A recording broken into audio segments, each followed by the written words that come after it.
Saya berani katakan kalau itu seorang bayi itu mati dalam kandungan, bukan cacat tapi mati. Menyatakan bahwa data penduduk nomor PDN 133-garing-14-2-6-2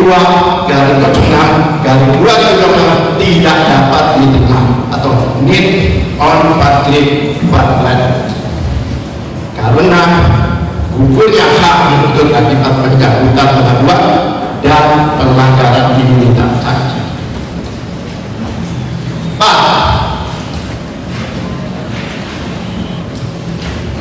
Menyatakan terdakwa jaksa penuntut umum batal demi hukum non and void dikarenakan kabur, tidak benar dan melanggar legalitas konstitusi.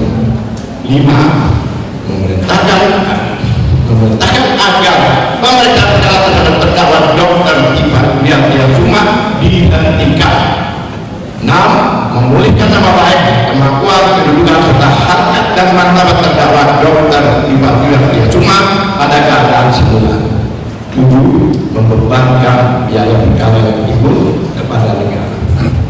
Atau apabila majelis hakim yang mulia berpendapat lain, mohon menjatuhkan putusan yang seadil-adilnya. Aku dan Borong, Jakarta, 9 Juli 2026. Tim Advokat Dr. Ivan, Dr. Raden Abdullah Al-Katiri, SHMPD dan kawan-kawan. Terima kasih. Jadi ada 5 unggahan dari 28 unggahan yang dijadikan sebagai barang bukti. Itu sendiri sebetulnya sudah error in objecto. Karena 28 barang bukti itu dibebankan semua kepada saya. Sedangkan dari 28 barang bukti itu hanya ada 5 unggahan yang berkaitan dengan saya. Nah, sementara dari 5 objek tersebut itu sebetulnya adalah produk jurnalistik.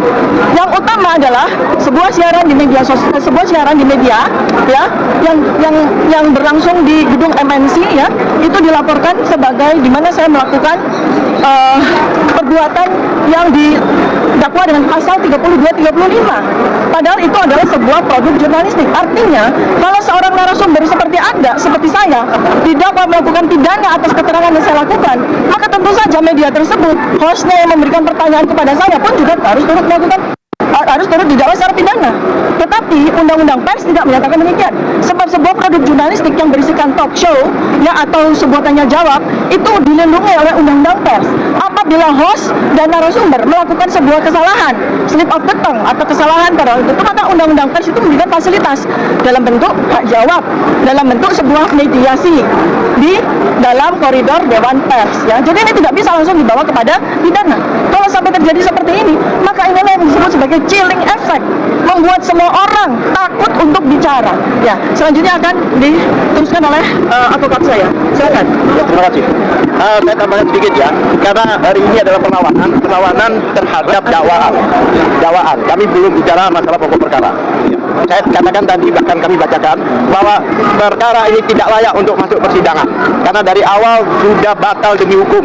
Sejak peristiwa RJ yang mana harus pencabutan laporan, itu jelas bagaimana dengan satu laporan yang sama dengan nomor yang sama yang dibebaskan hanya berapa orang.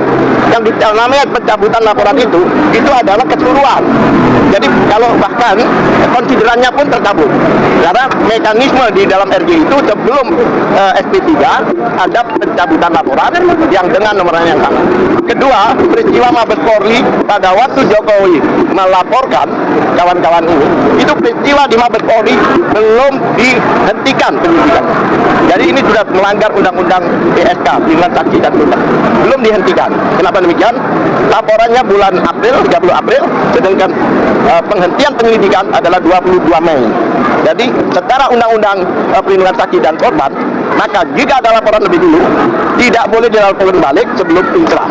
Itu jelas, dan itu kami sampaikan tadi. Bahkan ada pelanggaran Perkap, masih ingat, yang identik itu. Jadi sampai detik ini kepolisian tidak pernah mengatakan ijazahnya asli, yaitu identik non identik, ya kan? Nah, pemeriksaan laboratorium waktu itu yang menyatakan identik itu melanggar perkapnya sendiri. Karena dalam pemeriksaan laboratorium itu satu, ya kan? Itu harus ada dilampirkan, wajib bahkan di Perkap nomor 10 tahun 2009, satu wajib dilampiri laporan. Pada saat itu belum ada laporan, Dumas. Kedua, wajib dilampiri BAP. Pada saat itu belum semuanya di BAP. Ketiga, wajib dilampiri dengan berita acara penyitaan. Pada waktu itu tidak ada penyitaan. Oleh sebab itu, perkara ini cacat demi hukum. Bahkan saya berani katakan kalau itu seorang bayi itu mati dalam kandungan, bukan cacat lagi, mati.